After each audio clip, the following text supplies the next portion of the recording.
Here is how to hide friends list on Facebook. So first of all, open up Facebook app and then go to menu. If you use iPhone iOS devices, tap on menu. At the bottom right corner of the screen you will see three little lines. So basically proceed to it. If you use Android device, tap on three lines at the top right corner of the screen. So basically proceed to menu. Once you're here, there are two options how you can get to settings. You can tap on the gear icon over here. If you not see the gear icon, you just scroll all the way down. In very bottom you will see settings and privacy. So proceed to it.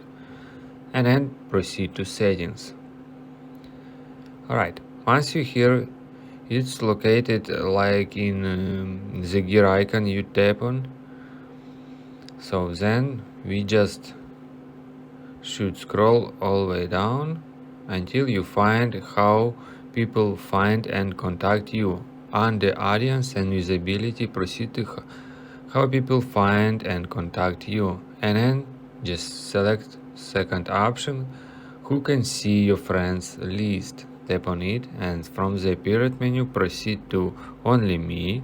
So select only me, then tap on save. This means only you can see your friends list on Facebook.